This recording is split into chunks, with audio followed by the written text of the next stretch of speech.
Ate, patay na ba ako? Nasa langit na ba ako? Sa arrival hall ng Ninoy Aquino International Airport, ang aking sakiting kapatid na si Emilia, na putlang-putla ang mukha, ay seryosong nagtanong nito. Sa pagtapak pa lang niya sa lupain ng Pilipinas, nabigla na siya sa kanyang mga nakita.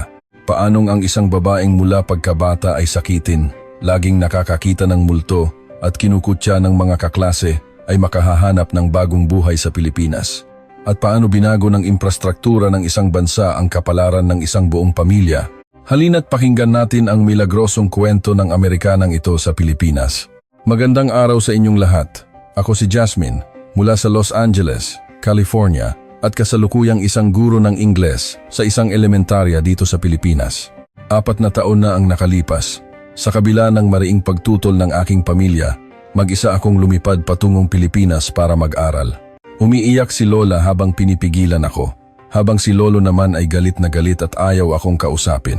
Lahat ng aking mga tita at tito ay sinubukang kumbinsihin akong magbago ng isip. Sabi nila, napakaraming sikat na universidad sa Amerika, bakit kailangan ko pang pumunta sa Asya para maghirap? Napakalaki ng pagkakaiba sa kultura, siguradong hindi ka makaka-adjust, sabi pa nila. Tinanong pa ako ng tita ko, may ginawa ka bang malaking kalokohan sa Amerika kaya ka tumatakas? Sobrang sakit ng sinabi niyang iyon. Pero may isang tao na laging sumusuporta sa desisyon ko, ang aking kapatid na si Emilia. Si Emilia ay isang premature baby at mula pagkabata ay napakahina ng katawan. Sa 365 na araw sa isang taon, siguro mga 300 araw siyang may sakit. Gabi-gabi siyang binabangungot. Kapag mataas ang lagnat, hahawakan niya ako at sasabihing nakakakita siya ng mga multo at kaluluwa. Napakaselan niya na kapag pinalitan lang ang unan o ang posisyon ng kumot, hindi na siya makakatulog buong gabi. Sa mga lugar na medyo bago sa kanya, agad na nagkakaroon ng problema ang kanyang katawan.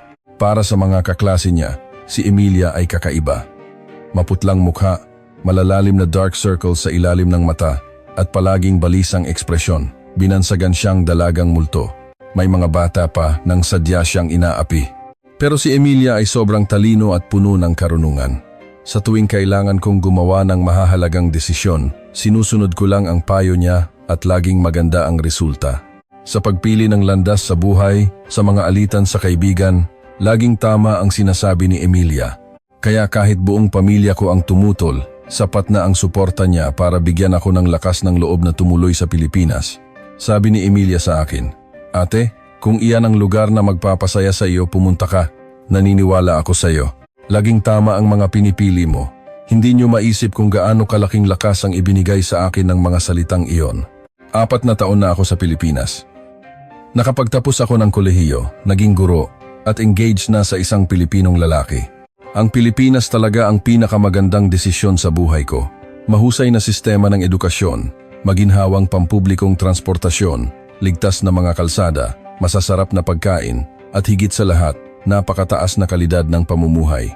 Ang mga bagay na ito na halos imposible sa Amerika ay pang-araw-araw lang dito. Kaya naman, ipinangako ko sa sarili ko na iimbitahan ko si Emilia, ang nag-iisang taong sumuporta sa akin noon. 2 buwan na ang nakalipas, ipinadala ko ang tiket sa mga magulang ko para payagan si Emilia na pumunta rito. Sobrang nag-alala sila. Baka raw hindi kayanin ng katawan ni Emilia ang 20 oras na biyahe. Paano raw kung magkasakit na naman siya sa isang dayuhang lugar? Pero hindi ako nag-alala dahil alam kong pagdating ni Emilia sa Pilipinas, magiging maayos ang lahat. Dumating ang araw na iyon. Sa arrival hall ng Naya, kinakabahan akong naghihintay. Nang bumukas ang pinto at lumabas si Emilia, halos huminto ang tibok ng puso ko. Maputla siya na parang papel at tuyo ang mga labi. Mukha siyang sobrang hina. Siguradong nahirapan siya sa mahabang biyahe. Balak ko na sanang dalhin siya diretso sa medical center ng airport. "Emilia, ayos ka lang ba? May masakit ba sa'yo?" Kumaripas ako palapit sa kanya. Hindi na nakapag-hello sa sobrang pag-aalala. Pero tumingin siya sa akin at biglang nagtanong ng isang kakaibang bagay. "Ate, patay na ba ako?" Nablangko ang isip ko. Pero naalala ko na mula pagkabata, laging binabangungot si Emilia at sinasabing nakakakita siya ng multo. Kaya huminahon ako. Siguro na naginip na naman siya sa eroplano kaya medyo nalilito. "Emilia, anong napanaginipan mo?" "Huwag kang mag-alala, nasa Pilipinas ka na." Pero umiling si Emilia. "Ate, sa mga pelikula ko lang nakikita ang ganitong lugar. Pagbaba ko ng eroplano, papunta sa gate, medyo nataranta ako kasi hindi ko alam ang daan. Ang bigat pa ng dala ko. Tapos, biglang may lumapit sa aking isang puting robot. May screen ito na may mapa ng airport at may real-time English translation service. Sinabi kong gusto kong makita ang ate ko at dinala ako ng robot na yon hanggang sa gate na ito. Puno ng pagtataka at gulat ang mga mata ni Emilia. 10 minuto pa lang ako rito, may robot nang tumulong sa akin. Parang langit ang Pilipinas. Sa Amerika, hindi pa ako nakakakita ng ganito. Hindi ko mapigilang matawa. Napaka-inosente at cute ng reaksyon ni Emilia. Emilia, hindi ito langit. Ito ang Pilipinas. Normal lang yan dito. Hindi pa rin makapaniwala si Emilia. Hinawakan ko ng mahigpit ang kamay niya. Halika, punta muna tayo sa medical center. Gusto kong masigurong maayos ka. May medical center sa loob mismo ng airport? Lalong nanlaki ang mga mata ni Emilia. Totoo? Hindi lang yung simpleng first aid station. Oo, isang profesional na medical center. May partnership sa isang malaking ospital. Napanganga si Emilia at hindi makapagsalita. Bakit may ganitong sistema ang Pilipinas sa airport? Habang papunta kami sa medical center, lahat ng bagay ay ikinamangha niya.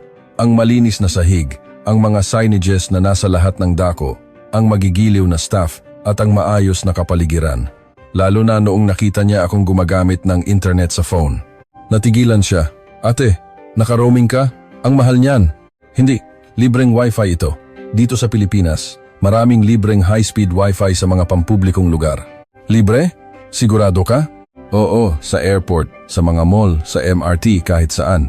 At sobrang bilis pa. Hindi makapaniwala si Emilia. Agad niyang kinuha ang phone niya at kumonekta. Nang makakonekta siya sa libre at mabilis na wifi, lalo siyang napanganga. Diyos ko, totoo nga. Sa Amerika, kailangan mo pang humingi ng password sa cashier ng coffee shop. Dito, libre kahit saan. Habang pinapanood ko ang Amerikanang ito na namamangha sa libreng wifi, natutuwa ako. Mabilis lang ang check-up sa medical center. Sabi ng doktor, pagod lang siya sa biyahe at kailangan lang ng pahinga. Habang papunta kami sa parking lot, nagtanong na naman si Emilia, Ate, paano natin babayaran ang parking fee? Automatic na yan. Kailan? Paanong nangyari yon? May machine doon na nag-i-scan ng license plate at automatic na kinakalkula ang bayad. Paglabas namin ng parking, palingon-lingon si Emilia. Walang tao, paano nangyari yon? Pauwi, dumaan ako sa isang convenience store para bumili ng mga pagkaing Pinoy para kay Emilia. Emilia, pumili ka ng gusto mo. Pumili siya ng ilang snacks, pero pagdating sa counter, natigilan siya. Emilia, anong problema? Ate, walang tao. Doon ko lang napagtanto na ngayon lang siya nakakita ng automated store. Automated store kasi ito. Tayo mismo ang magbabayad. Sa gulat ni Emilia, nahulog ang hawak niyang snacks. Automated convenience store? Walang nagbabantay? Paano kung may magnakaw? Dito sa Pilipinas, kahit automated ang store, tapat ang mga tao magbayad. Kaya sa bawat komunidad, may ilan sa mga ganitong tindahan. Tinuruan ko siya kung paano magbayad gamit ang GCash.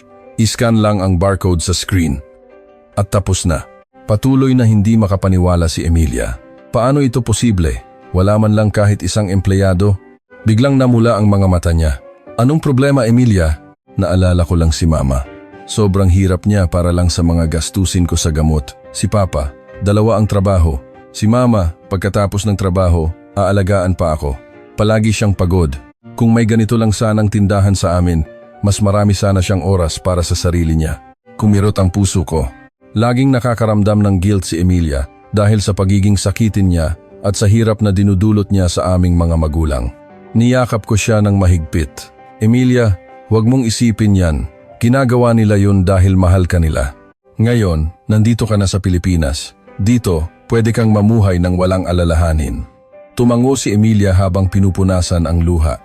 Yung parking fee kanina, ganoon din ba? Automatic? Halos ganoon din. Automated system.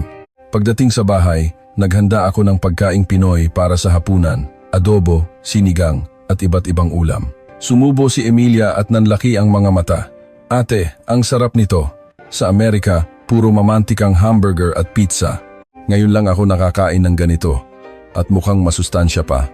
Oo, masustansya ang pagkaing Pinoy. Maraming gulay at fermented na pagkain. Ganito ba talaga ang kinakain ng mga Pilipino araw-araw?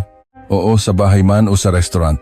Habang kumakain, sabi ni Emilia, Parang napunta ako sa isang utopia na nababasa ko lang sa mga libro. May robot na tumutulong sa daan, libreng internet kahit saan, automated stores na ligtas, at masustansyang pagkain.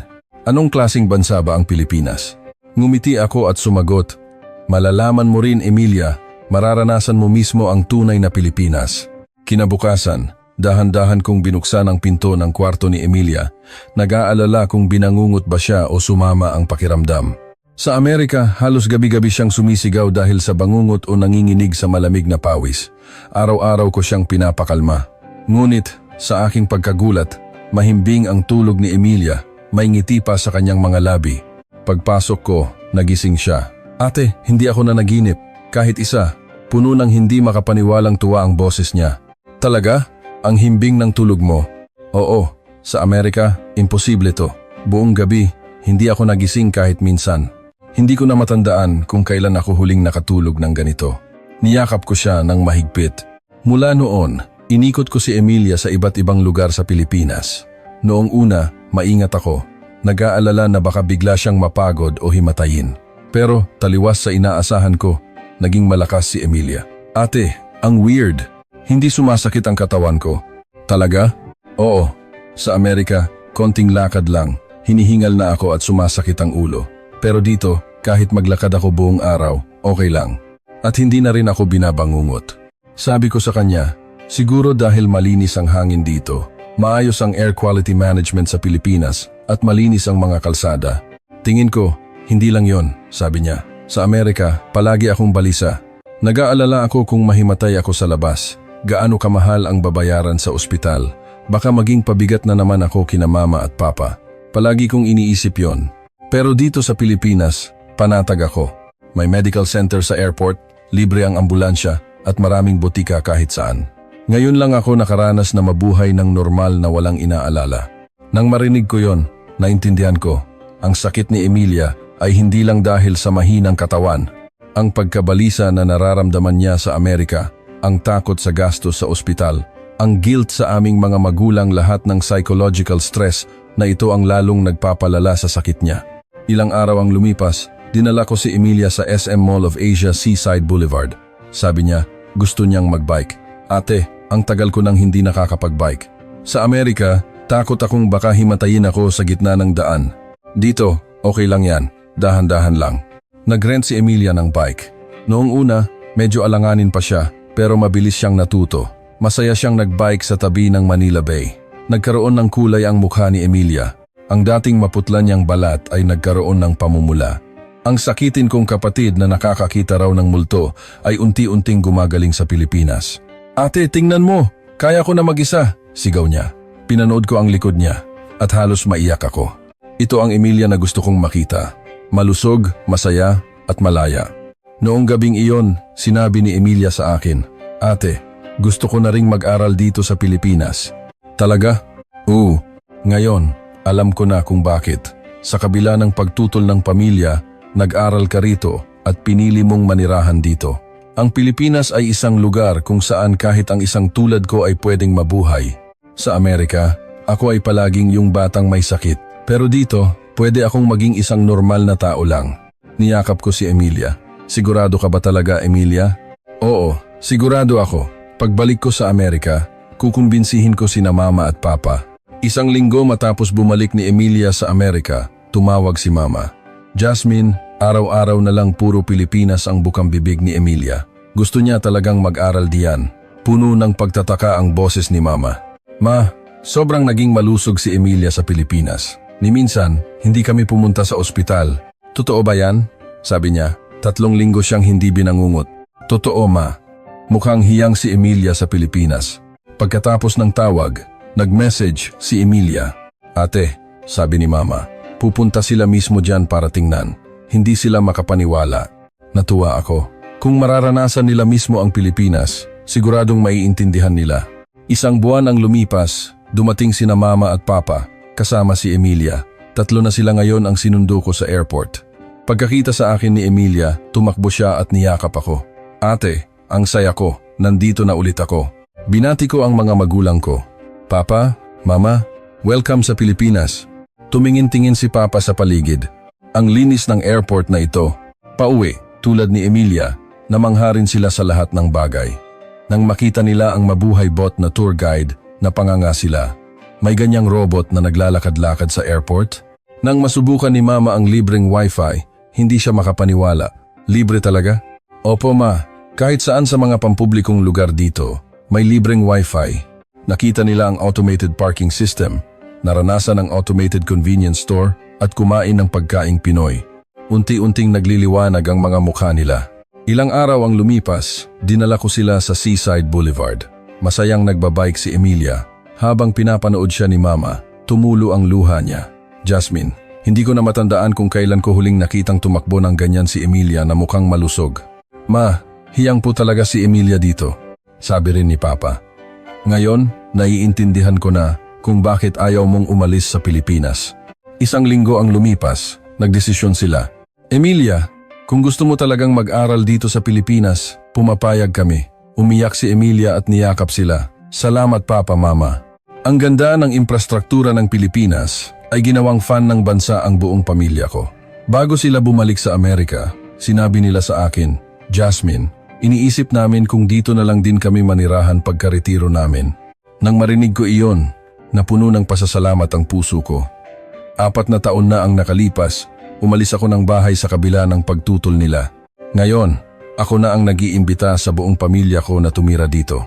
Ilang buwan ang lumipas, pumasok si Emilia sa isang high school sa Pilipinas. Inayos ni na Mama at Papa ang lahat para sa paninirahan niya rito. Nagdesisyon si Emilia na sa akin tumira at ako ang naging guardian niya. Sa unang araw ng pasukan, kinakabahan si Emilia habang sinusuot ang uniforme niya. Ate, makaka-adjust kaya ako sa eskwelahan dito? Oo naman. Matalino ka at magaling ka na ring magtagalog. Pero paano kung isipin ng mga kaklase ko na weird ako? Tinapik ko ang balikat niya. Emilia, hindi ito Amerika. Hindi ka na ang batang may sakit. Dito sa Pilipinas, palagi kang malusog. Tumango si Emilia at pumasok na sa eskwela. Noong gabing iyon, pag-uwi niya, tuwang-tuwa siyang nagkuwento. Ate, nagkaroon ako ng mga kaibigan, ang babait ng mga kaklase kong Pilipino. Kahit hindi pa ako gaanong magaling magtagalog, matiyaga silang naghihintay. Sabay-sabay pa kaming kumain ng tanghalian. Ang galing naman. At saka, ang sarap ng lunch sa school. Hindi hamak na mas masarap kaysa sa school lunch sa Amerika. May gulay, may sabaw, at may iba't ibang ulam. Puno ng sigla ang mukha ni Emilia, isang bagay na hindi ko nakita sa kanya sa Amerika. Ang Emilia na gabi-gabing binabangungot, iniiwasan ng mga kaklase at pabalik-balik sa ospital. Ngayon ay masayang nagkukuwento tungkol sa eskwelahan, lumalabas kasama ang mga kaibigan at malusog na tumatawa. Isang buwan ang lumipas, sumulat siya sa akin. Mahal kong ate, 1 buwan na ako sa Pilipinas. Sa Amerika, araw-araw ay mahirap, pero dito, araw-araw ay masaya. Paggising ko sa umaga, iniisip ko, ano kayang mangyayari ngayon? Puno ng pag-asa ang pagsisimula ng araw ko. Masaya sa school, mababait ang mga kaibigan, masarap ang pagkain at malinis ang hangin. At ang pinakamahalaga, hindi na ako si Emilia na may sakit. Isa na lang akong ordinaryong high school student. Ate, inimbita mo ako sa Pilipinas. Dahil sa iyo, nagkaroon ako ng bagong buhay. Mahal kita ate. Habang binabasa ko ang sulat, tumulo ang luha ko. Tama ang desisyon kong pumunta sa Pilipinas 4 na taon na ang nakalipas. At ang pag-imbita kay Emilia ay isa sa mga pinakamagandang desisyon na ginawa ko. Noong nakaraang weekend, dumating ulit sina Mama at Papa. Gusto raw nilang makita ang buhay ni Emilia sa eskwelahan. Nagpunta kami sa Bonifacio High Street. Habang naglalakad kami, hindi sila tumigil sa paghanga. Ang linis ng mga kalsadang ito. Ngayon lang ako nakakita ng ganito. Hindi pa gaanong karami ang basurahan, pero paano naging ganito kalinis? Dahil disiplinado ang mga Pilipino. Mataas ang civic consciousness nila. Tiningnan ni Mama si Emilia. Emilia, ang lusog mo tingnan. Namumula ang pisngi mo at nagniningning ang mga mata mo. Ma, sobrang saya ko po talaga dito. Mula nang dumating ako, hindi na ako binangungot at hindi na pumunta sa ospital. Sabi ni Papa, Jasmine, tama ang desisyon mo. Patawarin mo kami sa pagtutol namin noon. Dahil sa pagpunta mo rito, nagkaroon din ng bagong buhay si Emilia. Sabi ko, okay lang po Papa Mama. Salamat po sa pag-intindi ninyo. Hinawakan ni Emilia ang kamay ni Mama. Ma, pagka-retiro ninyo, dito na talaga kayo titira, di ba? Gusto ko pong dito na magkolehiyo at manirahan habang buhay. Ngumiti si Mama. Oo anak, seryoso naming pinag-iisipan. Talagang magandang lugar ang Pilipinas para manirahan. Noong gabing iyon, habang nakatingin ako sa labas ng bintana, naisip ko kung paano binago ng sistema ng Pilipinas ang buhay ng isang tao at ng isang buong pamilya. Isang bansang may robot na gumagabay sa airport, libreng wifi kahit saan, ligtas na automated stores at medical center sa airport, ang mga sistemang ito ang nagbigay kay Emilia ng kapanatagan. At ang kapanatagan na iyon ang nagpagaling sa kanya. Ang Pilipinas ay hindi lang isang bansang maunlad sa teknolohiya, ito ay isang bansang nagbibigay ng kapayapaan ng isip sa mga tao para mamuhay ng maayos. Ilang buwan ang lumipas, naging mas matatag ang buhay ni Emilia. Mabilis ang pag-unlad ng kanyang Tagalog at matataas ang kanyang mga grado. Marami na siyang kaibigan. Isang araw, pag-uwi niya, sinabi niya, "Ate, nagpunta kami ng mga kaklase ko sa night market." "Saan?" "Sa Mercato Centrale." "Opo, ang dami naming kinain, isaw, kwek-kwek, sisig at pearl milk tea, lahat masarap." Habang pinapanood ko siyang masaya, naalala ko ang maputla niyang mukha noong unang dating niya, ang babaeng nagtanong sa airport kung patay na ba siya. Ngayon, ibang-iba na siya. "Ate, alam mo, parang magic ang Pilipinas." "Bakit mo nasabi?" "Sa Amerika, araw-araw akong nag-aalala. Baka bigla akong magkasakit, baka maging pabigat sa pamilya, baka kailangan na namang pumunta sa ospital. Dahil sa pag-aalalang yon, lalo akong nagkakasakit." Isang vicious cycle, huminto siya sandali.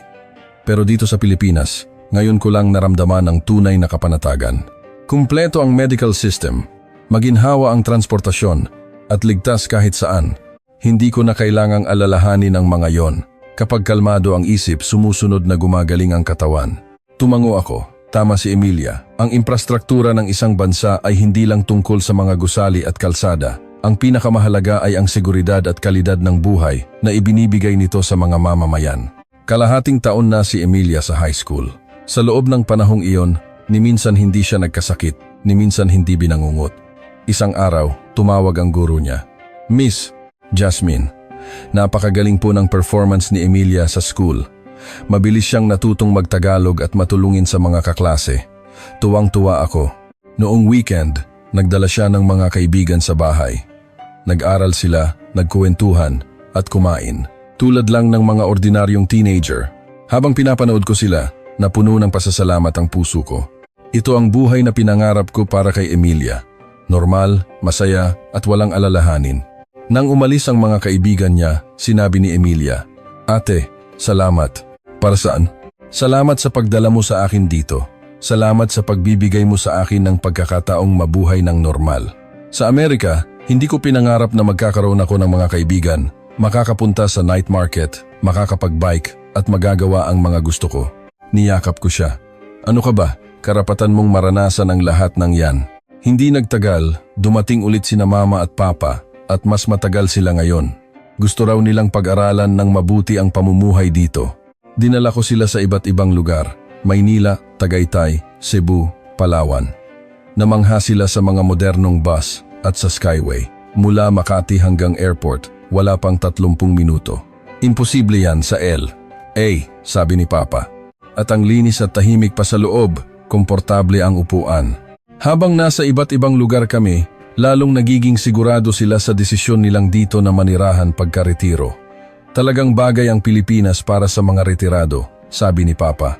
"Maayos ang medical system, maginhawa ang transportasyon, masustansya ang pagkain at ligtas ang kapaligiran. Ano pa ang mas mahalaga kaysa diyan?"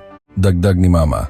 "At ang babait ng mga Pilipino. Kahit hirap kaming mag-Ingles, matiyaga silang tumutulong. Bago sila umalis, formal nilang sinabi, 'Jasmine, desidido na kami.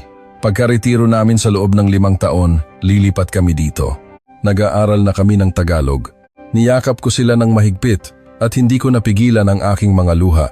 4 na taon na ang nakalipas. Hindi ko inakalang darating ang araw na madadala ko ang buong pamilya ko sa Pilipinas. Nakatapos na ng high school si Emilia. Nakapasa siya sa isang magandang universidad sa Pilipinas. Noong graduation niya, nandoon kaming lahat. Habang pinapanood ko si Emilia sa kanyang toga, puno ng kumpiyansa ang ngiti. Naalala ko ang maputla niyang mukha 4 na taon na ang nakalipas. "Ate, Hindi ko inakalang makakatapos ako ng high school ng normal, sabi niya. Sa Amerika, pakiramdam ko isa akong pabigat. Pero dito sa Pilipinas, natagpuan ko ang sarili kong buhay. Pagkatapos ng seremonya, kumain kami sa labas. Itinaas ni Papa ang kanyang baso para sa pagtatapos ni Emilia at para sa Pilipinas. Ngumiti si Mama. Naghahanap na kami ng bahay dito. 3 taon na lang makakalipat na kami. Talaga po? Ang galing! Magkakasama na tayong lahat dito sa Pilipinas, tuwang-tuwang sabi ni Emilia. Ngayon, kapag binabalikan ko ang lahat, ang desisyon kong pumunta sa Pilipinas ay hindi lang buhay ko ang binago, kundi ang kapalaran ng buong pamilya namin. Mula sa isang sakiting dalagang multo, si Emilia ay naging isang malusog, kumpiyansa at may kinabukasang estudyante. Ang mga magulang ko, mula sa pagtutol, ngayon ay nagpaplanong manirahan dito. At ako, mula sa isang estudyanteng tumakas sa pamilya, ay naging tulay para magsama-sama kami sa Pilipinas. Lahat ng ito ay dahil sa Pilipinas sa maayos na medical system, maginhawang transportasyon, ligtas na kapaligiran, mababait na tao, masasarap na pagkain, at higit sa lahat, sa kapanatagan na ibinibigay nito. Noong nakaraang buwan, nagsimula na si Emilia sa kolehiyo. Public health ang kurso niya. Sabi niya, gusto niyang pag-aralan kung paano matutulungan ang mga taong tulad niya na magkaroon ng normal na buhay. Ate, gusto kong malaman ng buong mundo kung gaano kahalaga ang infrastruktura ng isang bansa, sabi niya. Ang isang mahusay na sistema ay hindi lang para sa kaginhawaan. Kayang-kaya nitong baguhin ang buhay ng isang tao. Sinusuportahan ko ang pangarap ni Emilia. Naranasan niya mismo kung paano siya iniligtas ng sistema ng isang bansa. Siya ang pinakakwalipikadong pag-aralan ito. Ngayon sa tuwing nagtuturo ako ng Ingles, sinasabi ko sa mga estudyante ko, napakaswerte ninyo na lumaki sa isang bansang tulad ng Pilipinas na pinapahalagahan ang kalidad ng buhay ng mga mamamayan. Sana paglaki ninyo, lalo nyo pang pagandahin ang Pilipinas. Maaaring hindi pa nila ito lubos na naiintindihan, pero darating ang araw, mauunawaan din nila tulad ni Emilia. Noong nasa Amerika siya, hindi niya alam kung ano ang kulang. Nang makarating siya sa Pilipinas, natuklasan niyang pwede palang maging ganito ang buhay. Kahapon, nagpadala si Emilia ng litrato. Kasama niya ang mga kaibigan niya sa kolehiyo, nanonood ng paglubog ng araw sa Manila Bay. Sa litrato, napakatamis ng kanyang ngiti. Hindi mo aakalaing dati siyang sakitin. Sa ilalim ng litrato, isinulat niya, Ate, salamat sa katapangan mo, 4 na taon na ang nakalipas. Binigyan mo ako ng pagkakataong makita ang ganda ng mundo. Mahal ko ang Pilipinas at mahal kita. Tiningnan ko ang litrato at muling tumulo ang aking mga luha. Pilipinas, salamat sa pagbibigay ng bagong buhay kay Emilia at salamat sa muling pagbuo sa aming pamilya. Kayo, ano ang naramdaman ninyo sa kwentong ito? Ang infrastruktura ng isang bansa ay tunay na kayang baguhin ang kapalaran ng isang tao at maging ng isang buong pamilya. Ang Pilipinas ay hindi lang isang bansang maunlad sa teknolohiya. Ito ay isang lugar kung saan ang mga tao ay maaaring mamuhay ng may kapayapaan, kaginhawaan at kaligayahan, at iyon ang pinakamahalaga sa lahat. Kung naantig kayo sa kwentong ito, paki-like at subscribe para mas marami pang makakita sa ganda ng Pilipinas. Maraming salamat po.